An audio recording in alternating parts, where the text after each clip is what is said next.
The massive alien vessel emerged from hyperspace just beyond Earth's moon, its crystalline surface reflecting the distant sunlight.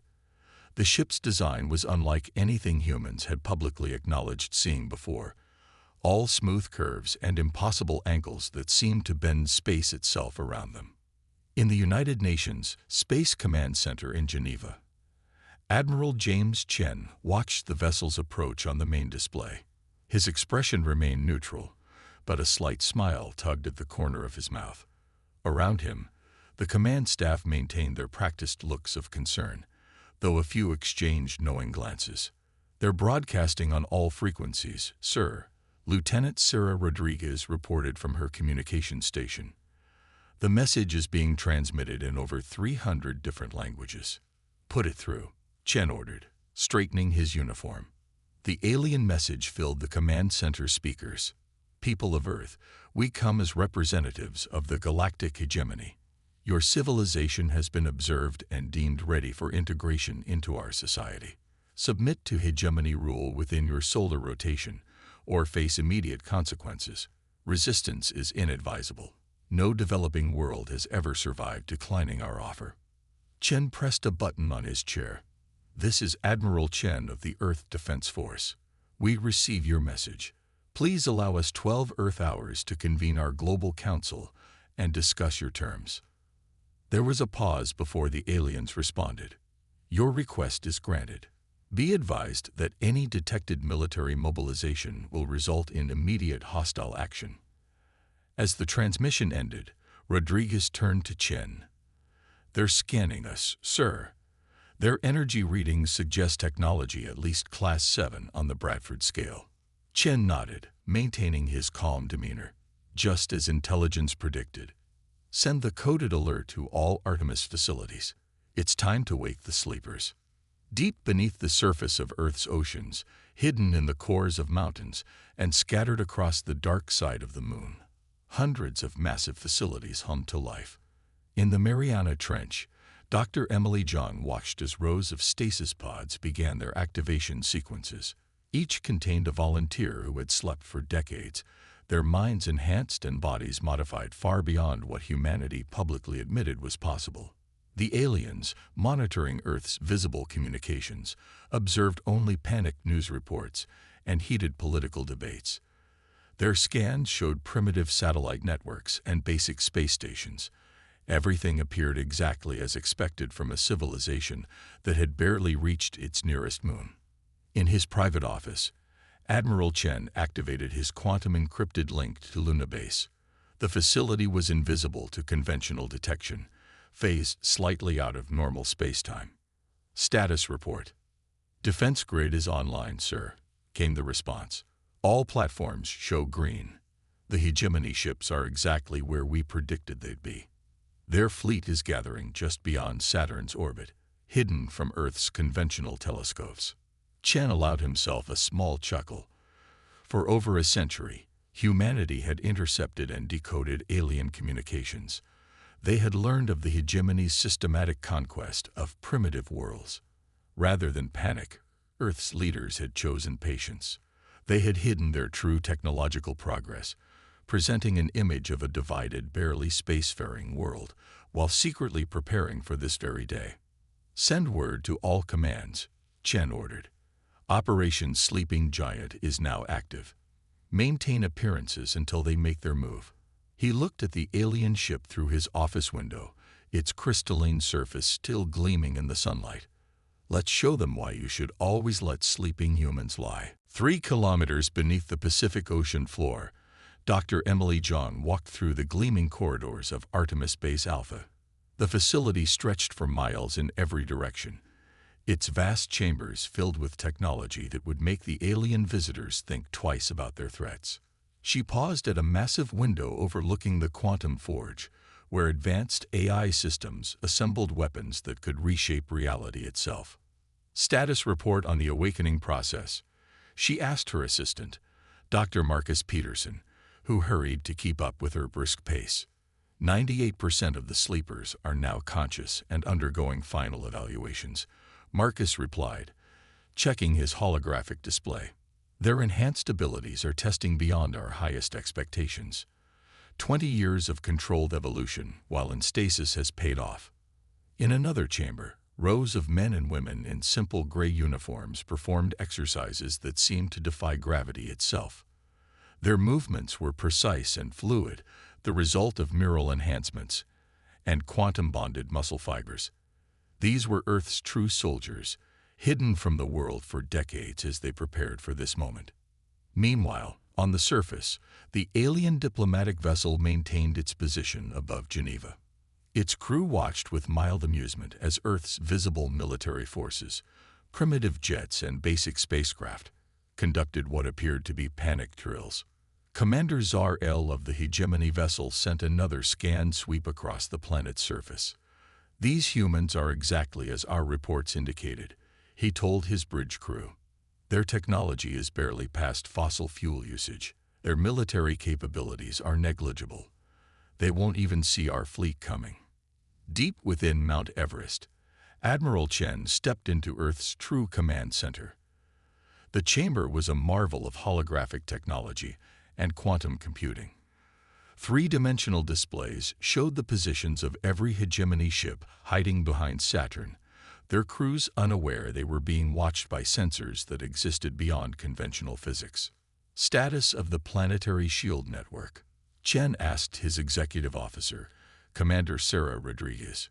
"All nodes are powered and ready, sir," she responded.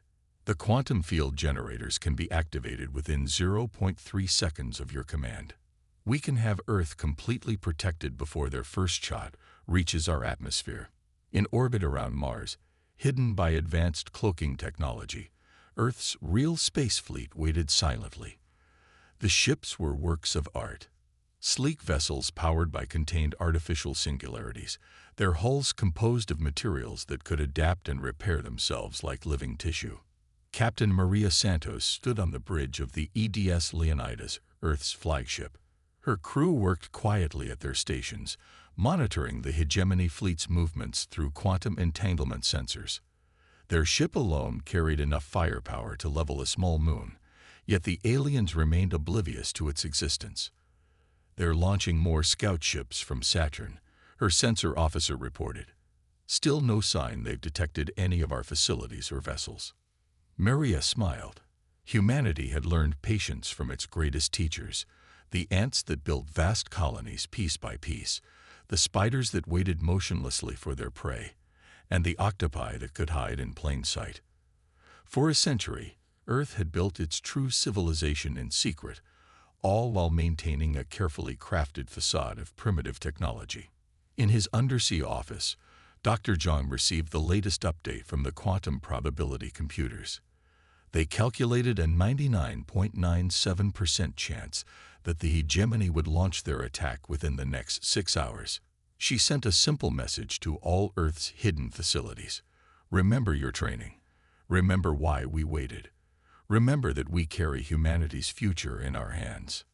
The time for waiting was almost over. The hegemony's patience ran out exactly as Earth's quantum computers had predicted. Commander Zar-El stood on his bridge, watching as the massive invasion fleet emerged from hyperspace behind Saturn's rings. 10,000 warships, each nearly the size of a small city, moved into attack formation. "Send the final warning to these primitives," he ordered, his facial tentacles twitching with anticipation. "Let them see the price of their stubbornness." On Earth, Admiral Chen watched the approaching fleet on his quantum displays. He sipped his coffee calmly as alerts flashed across the screen. The hegemony ships were broadcasting their message across all frequencies, their voices filled with certainty. "People of Earth, you have rejected our generous offer. Behold the might of the hegemony. Your civilization ends today." In the undersea Artemis Base Alpha, Dr. Zhang activated the facility's quantum communication network. "All sleeper units, prepare for deployment. This is not a drill."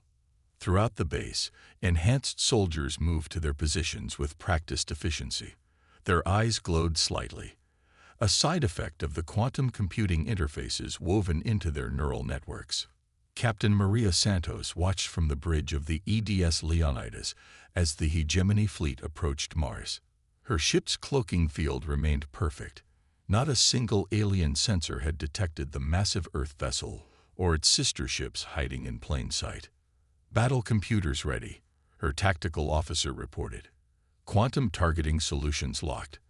We can disable or destroy any ship in the fleet with 99.99% accuracy." The hegemony fleet passed Mars orbit, their sensors detecting nothing but a few primitive satellites and small research stations. Commander Zar-El allowed himself a moment of satisfaction. This would be the easiest conquest in his long career. "Deploy the first wave," he commanded. "Target their largest cities. Show them the futility of resistance." 3,000 hegemony warships accelerated toward Earth, their weapon systems powered up, preparing to unleash devastation on the seemingly defenseless planet. On their sensors, Earth's military appeared to be scrambling uselessly, primitive aircraft taking off, basic missile systems being armed. In his command center, Admiral Chen finished his coffee and set down the cup. "All commands, Operation Sleeping Giant is now active. Execute with precision." Across Earth, hidden facilities hummed with power. The quantum shield network activated, invisible but utterly impenetrable. In their bases, the enhanced soldiers prepared for deployment, their bodies and minds operating at levels the hegemony had never encountered. The alien fleet reached the halfway point to Earth. Commander Zar-El started to give the order to fire, and then froze. Something was wrong. His sensors were showing impossible readings. Energy signatures were appearing everywhere, far beyond anything Earth should have been capable of producing. "Sir," his sensor officer called out in alarm. "Multiple quantum anomalies detected. Energy readings off the scale." Around Earth, massive defense platforms phased into normal space, their weapons already locked on target. The planet's entire facade of primitive technology dissolved, revealing the true extent of human advancement. In Artemis Base Alpha, Dr. Zhang smiled as she watched the aliens' confusion through quantum sensors. "Send the message," she instructed her communications officer. Across every frequency, in perfect hegemony standard language, Earth broadcast its response. "You were warned. Remember, you chose this." The message was simple, clear, and carried the weight of a century of preparation behind it. The battle for Earth was about to begin, but it wouldn't be the battle the hegemony had expected. The first minute of the battle rewrote everything the hegemony thought they knew about warfare. Earth's defense platforms activated simultaneously, their quantum-based weapons cutting through the alien fleet's most advanced shields as if they didn't exist. 30 hegemony ships disappeared in the opening seconds, their matter converted cleanly into energy without any explosion. Commander Zar-El watched in horror as his perfectly organized fleet fell into chaos. Impossible. Their technology. They couldn't have hidden this. Multiple new contacts appearing, his sensor officer shouted. The EDS Leonidas and its sister ships dropped their cloaking fields, revealing themselves around the hegemony fleet. Each Earth vessel glowed with contained energy that defied the aliens' understanding. Captain Maria Santos stood calmly on her bridge as the Leonidas's quantum computers calculated firing solutions. "All ships, execute pattern Delta. Disable when possible, destroy only when necessary." The second minute brought the deployment of Earth's enhanced soldiers. They appeared inside hegemony vessels through quantum tunneling technology, their enhanced bodies and minds operating at speeds that made them appear almost invisible to the alien crews. Instead of weapons, they carried devices that safely shut down ship after ship. In the Undersea Command Center, Dr. Zhang monitored the battle through quantum sensors. Casualty report. 0 human casualties, Marcus reported. Hegemony casualties also at 0. 90% of their fleet has been disabled or contained. Their weapons never even made it past our outer shield layer.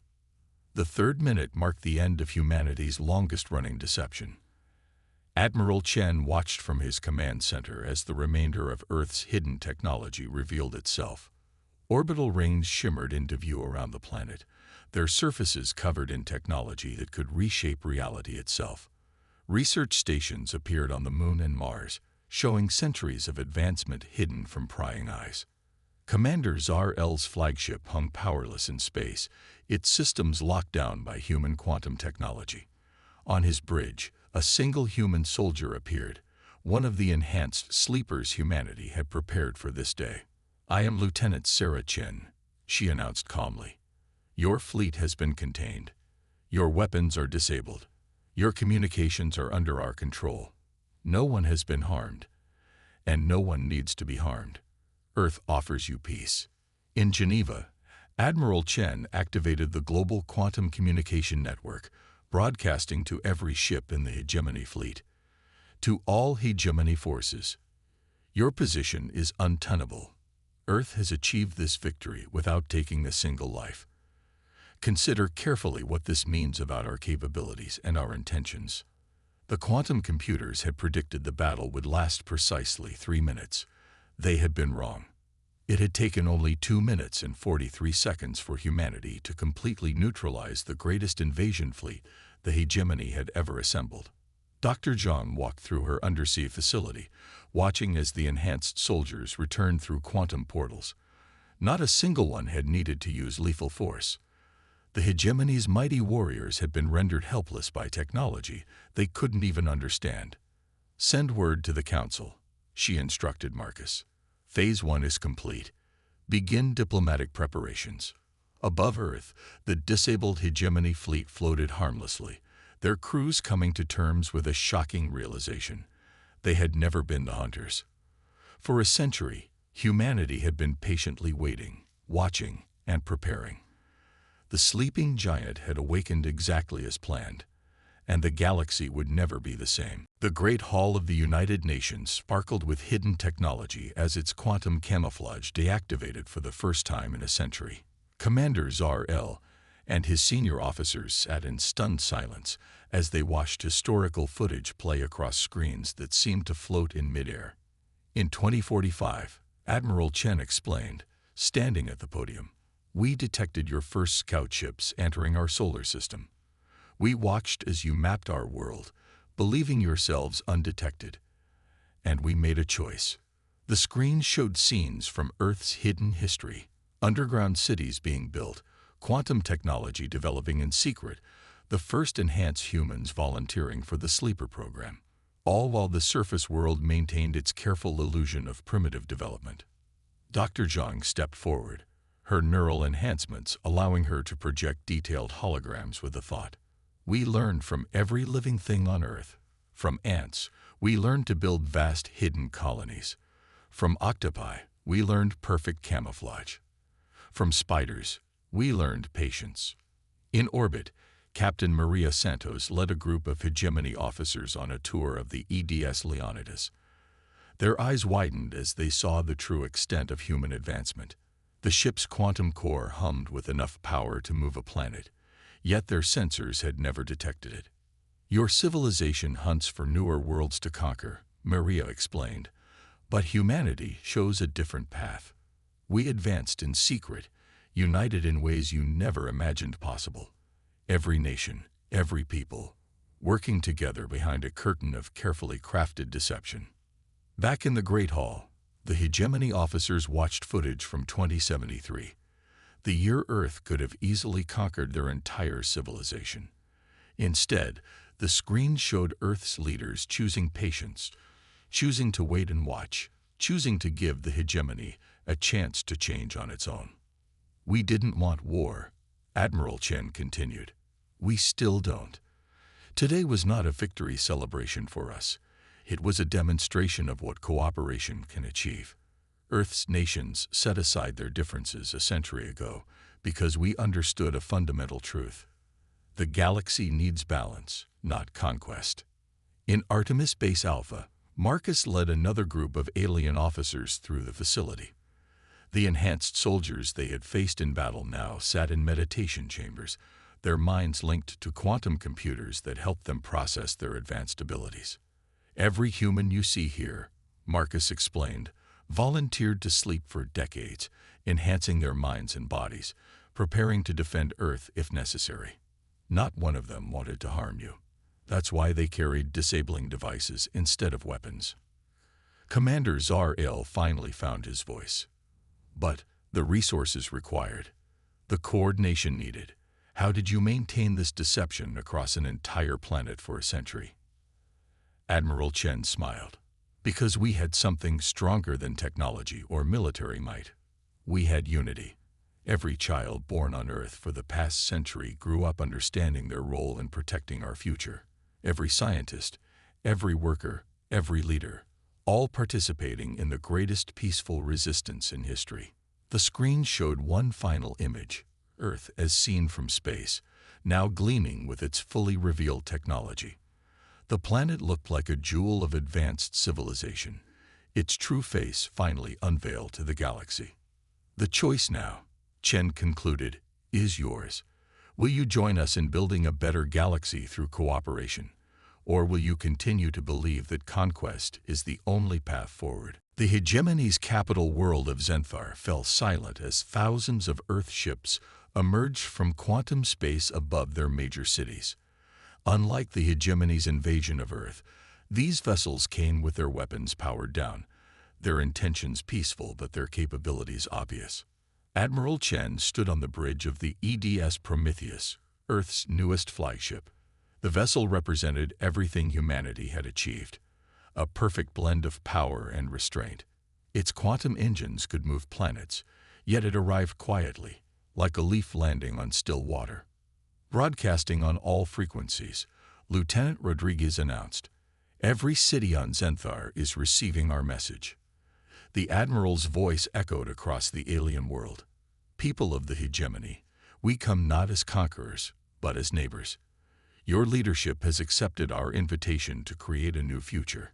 Today, we share with you the truth about Earth, about humanity, and about the galaxy we all share." In the Grand Assembly Hall of Zenthar, Dr. Zhang presented to thousands of alien representatives. Behind her, holographic displays showed Earth's true history, not just the last century of hiding, but thousands of years of human development. Humanity's greatest strength, she explained, was never our technology. It was our diversity of thought, our ability to see different paths forward. Where you saw only conquest, we imagined cooperation. Where you built weapons, we created understanding. The enhanced humans, once hidden in stasis chambers beneath Earth's oceans, now walked openly among the alien crowds. They demonstrated their abilities not to intimidate, but to show what was possible when technology and biology worked in harmony. Captain Maria Santos led a delegation to the hegemony's military academy.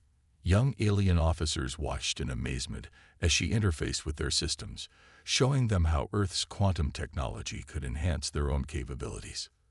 "Your ships are impressive," she told them, "but they're built only for war. Imagine vessels that could terraform dead worlds, ships that could heal dying stars, fleets that could build bridges between galaxies. That's what humanity has been working toward." In orbit, the EDS Leonidas began sharing its medical database with hegemony hospitals. Centuries of hidden human advancement in healing and biotechnology poured into alien computers. Diseases considered incurable began showing treatment paths. Injuries thought permanent found solutions. Commander Zar-El, now serving as liaison between Earth and the hegemony, watched as human quantum computers merged with alien networks. "You could have conquered us at any time," he remarked to Admiral Chen. "Why reveal yourselves now?" Chen smiled, watching as humans and aliens worked together across the planet below. Because the galaxy was reaching a tipping point. The hegemony's path of conquest would have eventually led to the destruction of countless civilizations. We chose this moment to show you a better way. In Earth's hidden facilities, now serving as training centers for both humans and aliens, Marcus guided a group of hegemony scientists through the quantum laboratories. Their eyes widened at the sight of technologies they had never imagined possible. "Remember," he told them, "every advance you see here came from cooperation, from different human cultures and minds working together. Imagine what we can achieve when we add your perspectives, your knowledge, your unique ways of thinking. The counter-invasion continued, not with weapons or threats, but with knowledge, healing, and hope. Humanity had waited a century not just to defend itself, but to show the galaxy a new path forward. 3 months after Earth's revelation, the galaxy had changed more than anyone could have imagined. On the formerly enslaved world of Nexus Prime, Dr. Zhang stood before a crowd of diverse alien species. Their world, once a mining colony for the hegemony, now hosted one of the first joint quantum research facilities. Your people asked why we chose to share our technology freely, she addressed the gathering. The answer lies in something we learned long ago. True power comes not from holding knowledge back, but from sharing it with others. In Earth orbit, the first class of alien students graduated from the Global Space Academy. Captain Maria Santos watched proudly as humans and aliens received their certificates together, each now capable of operating the advanced quantum ships that would explore the galaxy's unknown regions. Today marks a new chapter, she announced to the graduating class. You're not just pilots and scientists. You're bridges between civilizations. Each of you represents what we can achieve when we work together. Admiral Chen sat in a council chamber on Zenthar, surrounded by representatives from 100 formerly subjugated worlds. The room hummed with quantum translation devices, allowing perfect communication between all species. Earth remained hidden not out of fear, he explained to the council, but because we needed to understand. We watched, we learned, and we saw both the beauty and the flaws in how the galaxy operated. Now we can help fix those flaws, together. In Artemis Base Alpha, now an open facility hosting visitors from across the galaxy, Marcus led a group of alien scientists through the quantum computing labs. Their questions flew fast and eagerly, each answer revealing new possibilities they had never considered. Human creativity, Marcus explained, comes from our differences, not our similarities. We learn to combine ideas in ways no one expected. That's why we're sharing everything. Because your unique perspectives will find solutions we never imagined. The enhanced humans had become teachers rather than warriors. They traveled to different worlds, helping establish new research centers, healing centers, and schools. Their abilities, once prepared for battle, now served to bridge gaps between species and cultures. Commander Zar-El, speaking to his own people on a broadcast across former hegemony space, summed up the transformation. We thought we were teaching the galaxy's strength through conquest. Instead, humanity taught us strength through unity. They proved that patient wisdom achieves more than swift violence.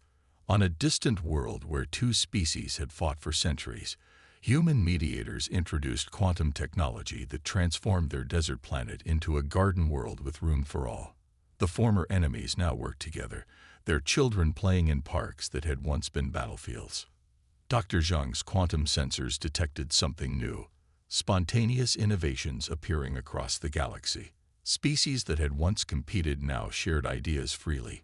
Technologies evolved in unexpected ways as different alien perspectives added to human knowledge. This, she told her alien colleagues, is why we waited so long to reveal ourselves. We needed everyone to understand that Earth's strength wasn't in our weapons or our technology. It was in our ability to imagine a better way forward. Admiral Chen stood at his favorite window in Geneva, watching ships from 100 worlds coming and going peacefully through Earth's quantum space gates. Each vessel carried ideas, dreams, and possibilities that would have seemed impossible just months ago. The galaxy was learning, growing, and changing. And humanity, after a century of hiding, was finally able to share its greatest gift, the power of unity through diversity. 1 year after Earth's revelation, the galaxy pulsed with new life and purpose. The massive quantum telescope array on Jupiter's moon, Europa, focused its gaze toward the galactic core, where thousands of ships from dozens of species worked together to understand the mysteries of space and time. Admiral Chen stood on the observation deck of Harmony Station, a massive structure that served as the headquarters for the new galactic cooperative. Below him, Earth glowed with unveiled technology, its surface now a beautiful blend of nature and advanced civilization. Final reports from all sectors confirm it, Lieutenant Rodriguez announced, her smile evident in her voice. The last remnants of the old hegemony military structure have peacefully integrated into the cooperative defense force. The galaxy is officially at peace for the first time in recorded history. In the quantum research labs of Mars, Dr. Zhang and a team of multi-species scientists celebrated their latest breakthrough. They had successfully created the first stable wormhole gateway, an achievement made possible only by combining human quantum theory with alien mathematics. "This discovery belongs to all of us," she announced to the cheering crowd. "Humans provided the foundation, but it was your unique perspectives that helped us see the final solution. This is what cooperation truly means." The EDS Leonidas, now commanded by Captain Maria Santos' former student, a young hegemony officer named Cax Tull, prepared for humanity's most ambitious mission yet. The ship would lead an expedition beyond the galaxy's edge, crewed by members of every known spacefaring species. "Remember what humans taught us," Cax Tull addressed his diverse crew. "Our strength lies not in our weapons or technology, but in our ability to work together, to see problems from different angles, to combine our unique strengths." In Artemis Base Alpha, Marcus supervised the graduation of the first class of enhanced beings from multiple species. The program, once designed solely to protect Earth, now trained individuals who would help guide and protect all civilizations. "You carry forward humanity's greatest legacy," he told the graduates. "Not our technology or our physical capabilities, but our understanding that true power comes from unity and diversity." Commander Zar-El, now serving as the head of the cooperative's diplomatic corps, stood before the assembled representatives of all known species. The chamber hummed with the energy of minds linked through quantum networks, sharing thoughts and ideas instantly across vast distances. "1 year ago," he began, "we thought we were coming to conquer a primitive world. Instead, we found teachers who had waited patiently for a century, preparing not for war, but for this moment of transformation." High above Earth, the newest generation of quantum ships prepared for launch. Their mission was not conquest or exploitation, but exploration and understanding. Each vessel carried crews from multiple worlds, their combined knowledge and perspectives making them far stronger than any single species could be alone. Admiral Chen smiled as he watched the ships depart. Earth had hidden its true nature for a century, building and preparing in secret. But the goal had never been dominance. It had been this moment, when all species could work together as equals. "Send the message to all ships," he ordered. The words that traveled across the quantum network were simple but profound. "The galaxy is ready. Let's explore together." As the ships vanished into quantum space, Earth glowed like a beacon of hope. Humanity had proved that patience, wisdom, and cooperation were the true measures of civilization. The long wait was over, and the real journey was just beginning.